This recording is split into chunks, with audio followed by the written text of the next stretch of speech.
the provisions for 2019, they are the needs of the people, not the desire of the governor. And that's the whole essence of this town hall meeting. And that's why I want our people to really feel everything you say here, we don't take it for granted. We'll collect, we have to go and design, we have to cost, and then pick the critical ones. I like what Ibrahim said. He is talking more about Itamaga to Ijede Road. You can see the passion he displayed. He's a graduate, but again, he's talking about his alma mater, the primary school he went to, and he's saying that there is no modern school. He's not going to go back to that school, but he's just feeling for those who are coming to use it. And that's the whole idea about getting people to say what it is. And I might never even go to Ijede for the next 2 years, but this opportunity has given me that chance to be able to look at me providing a modern school in Ijede. But just to give him a feedback, you already know that we are doing Igbe Road. Solo, Tito, cool down. Solo, just wait. You sing later, very soon. We are already doing Igbe Road and then Bola Ashwaju Road in that axis. So I've just been told Itamaga to Ijede is phase 4 of the road. So we're in phase 1 and 2. I visited the place like last month. Now iTech is going to continue to do it up to phase 4. Don't worry, it's already been awarded in the master in the complete project. But like I said, you are limited by budgetary provision, so that one can only come in the next budget, and then they will do it Itamaga to Ijede Road. And then I've already spoken to the deputy governor. They will provide you, and then do something about that modern school you are talking about in Ijede also next year.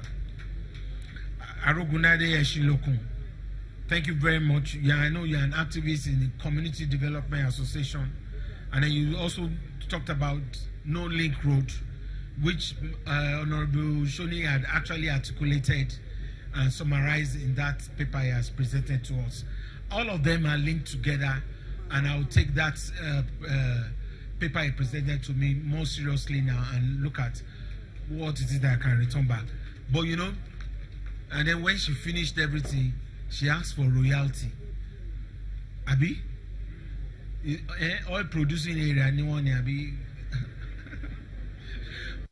What? The prosperity is about the job creation and the economic fortune that I bring to the community. That's the old story. The story is not about now. Yes, I can give you compensation for land. Is that about your children? The answer is no. Is it about the future of the economic prosperity or the growth of the GDP of the Bejuleke axis? Look, once you allow me to do this free trade zone, come next year, I'm going to dualize the Leko junction to the T junction in Ekpe and allow the investor to come and do the Ekpe airport. I create a new real estate or housing estate in this axis that will continually provide employment for children yet unborn. Look, when I was born in Ekpe 50-something years ago, did I know I would be governor? That is the story. So when we provide infrastructure, somebody is coming here from this axis to become the CEO in any of the multinational that will be here in another 10 years, 20 years, in 30 years. That is the reality we are suffering right now. So if I give you compensation, it's not compensation for the land. It's just to allow peaceful communal relationship. I can never pay you full compensation. It's your legacy. It's something provided to you by your forefathers, by generations that you did not meet. Taking it away from you is enough sacrifice. If I give you monetary value, does it pay you back? So please, you need to tolerate me, but also understand where I'm going. I will not be there in some years to come or whatever, but this prosperity will be here forever. And somebody else will have to grow it even when I leave. So bear with me. Don't ask me for royalty. Just ask me for prayers, Abi. So that all these things we are dreaming will come to fruition. I can never compensate you enough. I can always just be thanking you for allowing us to come inside. There will be pain, but they say I promise a commitment. Even all the investors with ourselves, we will have a renewed commitment to make sure that we take care of your welfare. And then your children will never suffer. We create a platform to create employment for them. And then we create a model that will always employ indigenes first. That's the kind of thing we should do.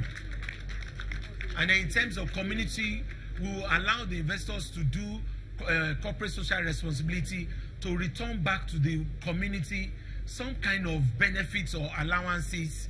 So I won't name it royalty, but an annual, welfare compensation initiative that will always allow us, to have peace in this area. General complaint also about schools. We've spoken to it. I've also spoken to Deputy Governor. There are too many questions that came in respect of lack of teachers and schools. So I pronounce here, at least we'll start a process. We approve additional recruitment of 1,000 teachers in our schools, and then we're able to deal with that to fill in the gaps in other places and in other local governments that need teachers. If it is more than 1,000, we will recruit. If that's where we are spending our tax money to educate our children so that they can succeed us, let's go and spend the money there. So even if they bring it and it's more than 1,000 teachers, we will approve it and recruit them immediately. So if your children are trained as teachers or they've read courses relating to education, we'll be the first to employ them here so that they don't waste transport money. Abi? Is that automatic employment? I'm doing my own part.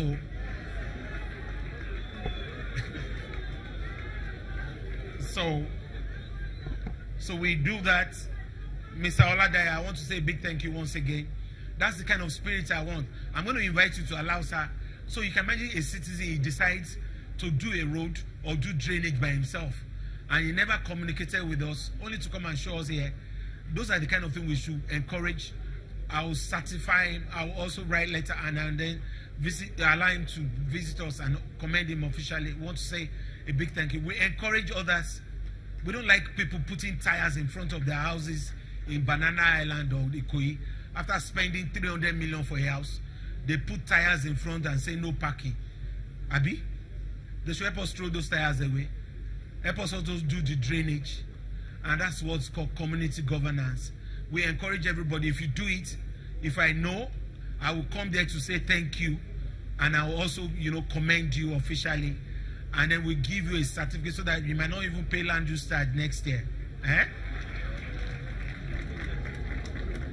So there should be some benefits for self-help projects.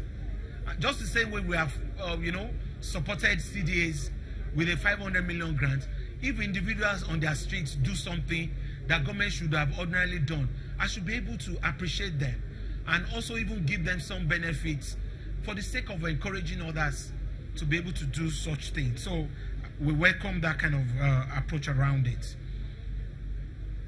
Olajide Olusanya, same thing.